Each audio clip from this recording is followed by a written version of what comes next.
ख्रिस्ट येशूको जिउँदो नाममा हजुरहरू सबैलाई जय मसीह। र आज हामीले तपाईहरुको माझमा रुथको पुस्तकबाट बाइबल क्विज प्रतियोगिता लिएर आएका छौं। र आजको भागलाई हेर्न अगाडि हामी गएको भागको अन्तिम प्रश्नलाई हेर्नेछौं, जो चाहिँ हामीले न्यायकर्ताको पुस्तकबाट राखेका थियौं तपाईहरुको माझमा।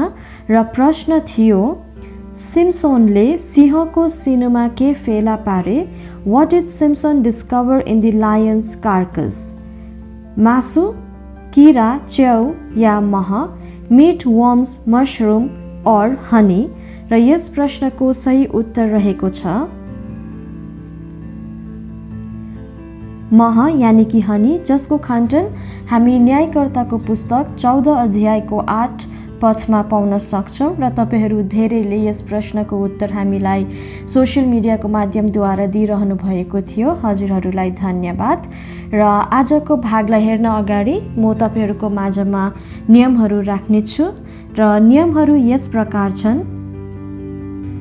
हामी यहाँ 9 वटा प्रश्न राख्नेछौं। प्रत्येक प्रश्नको लागि विकल्पहरू दिनेछौं। तपाईलाई 5 सेकेन्डको लागि सोच्न दिइनेछ र सही उत्तर देखा पर्नेछ, ताकि तपाई आफ्नो उत्तरको जाँच गर्न सक्नुहुनेछ। र यो केवल बाइबलीय ज्ञानको लागि मात्र हो र केही कुराहरू सिक्नका लागि हो। हुन्छ, हामी पहिलो प्रश्नलाई हेर्नेछौं। र प्रश्न छ, रुथको पुस्तक अनुसार न्यायकर्ताहरूले शासन गर्ने दिनमा देशमा के परेको थियो? According to the book of Ruth, in the days when judges ruled, what was there in the land? मुसाको महामारी, प्लेग्स अफ रैट्स, खडेरी यानी कि ड्रॉग, अनिकाल फेमिन या भुइँचालो यानी कि अर्थक्वेक।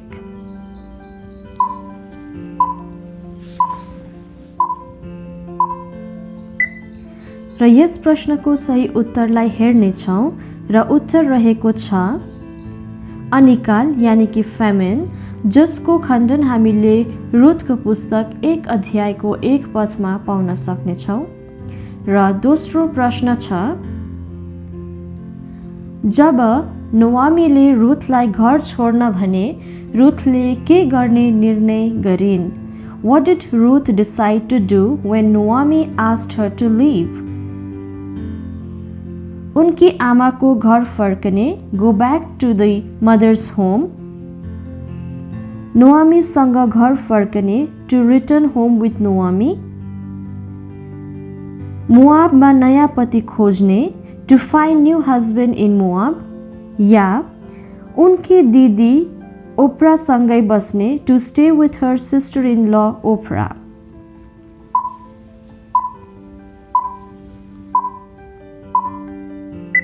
र यस प्रश्नको सही उत्तर रहेको छ नोआमीसँग घर फर्किने, टु रिटर्न होम विथ नोआमी, जसको खण्डन हामीले पाउनेछौं रुथको पुस्तक 1 अध्यायको 17 पदमा।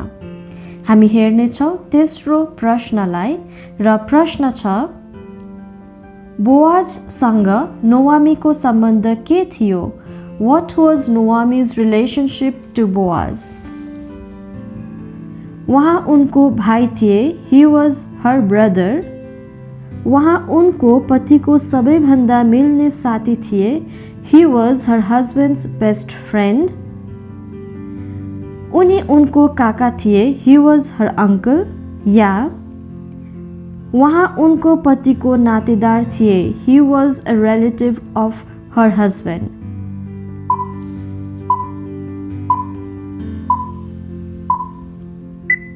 र यस प्रश्नको सही उत्तर रहेको छ वहाँ उनको पतिको नातेदार थिए, यानी कि he was a relative of her husband। हामी यसको खण्डन रुथको पुस्तक 2 अध्यायको 1 पदमा पाउन सक्नेछौं। हामी हेर्नेछौं चौथो प्रश्नलाई। र प्रश्न छ, बोआज कुन कुलबाट आएका थिए? From which tribe did Boaz come? Elazar, Phineas, Elimelech या हेजरोन।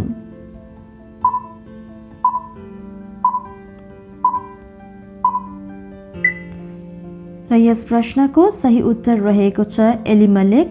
यसको खण्डन हामीले पाउनेछौँ रुथको पुस्तक 2 अध्यायको 3 पदमा। हामी हेर्नेछौँ 5औं प्रश्नलाई। र प्रश्न छ रुथको लागि बोआजले प्रभुलाई के मागे? What did Boaz ask the Lord for Ruth? इजरायलमा उनको पति दिन, to give her a husband in Israel, उनलाई लामो जीवन दिन, to give her a long life, उनले गरेको कामको पुरस्कार उनलाई दिउन्, to reward her for her actions, उनलाई समृद्धि बनाउन, to make her prosperous।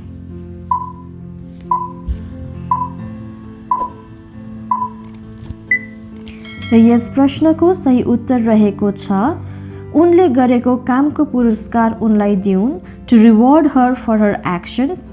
र यसको खण्डन हामीले पाउनेछौँ रुथको पुस्तक 2 अध्यायको 12 पदमा।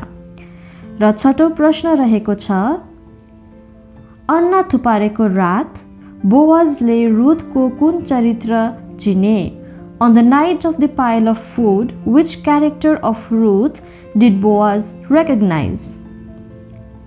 लगनशीलता यानी कि डिलिजेंस, सौंदर्य ब्यूटी, वफादारी लॉयल्टी, या दयावन यानी कि काइंडनेस।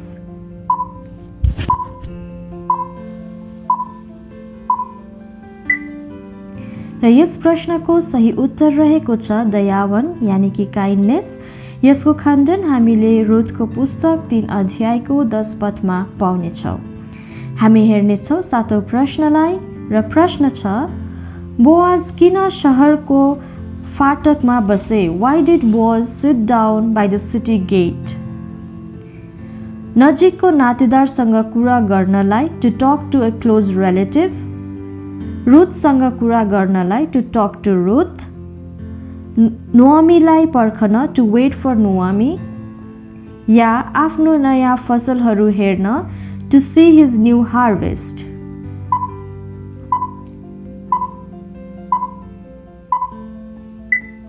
र यस प्रश्नको सही उत्तर रहेको छ नजिकको नातेदारसँग कुरा गर्नलाई, to talk to a close relative, जसको खण्डन हामीले पाउनेछौँ रुथको पुस्तक 4 अध्यायको 1 पदमा। हामी हेर्नेछौँ 8औं प्रश्नलाई। र प्रश्न छ नोआमीका नजिकको नातेदारले किन भूमि लिन मानेनन्? Why did Naomi's close relative refuse to take the land? उनी बोआजले जमिन पाएको चाहन्थ्यो, he wanted Boaz to have the land। उनीसँग पर्याप्त जमिन थियो, he has enough land।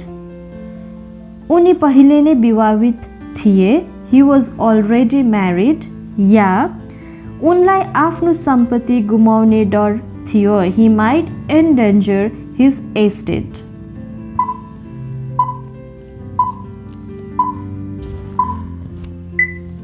र यस प्रश्नको सही उत्तर रहेको छ उनलाई आफ्नो सम्पत्ति गुमाउने डर थियो यानी कि he might endanger his own estate। यसको खण्डन हामीले पाउनेछौँ रुथको पुस्तक 4 अध्यायको 6 पदमा। हामी हेर्नेछौँ अन्तिम प्रश्नलाई। र प्रश्न छ रुथको पुस्तकको अन्तिम वंशावलीमा कसको नाम छ? Whose name is mentioned in the last genealogy from the book of Ruth? Perez, Jesse, Dawood yeah Salmon?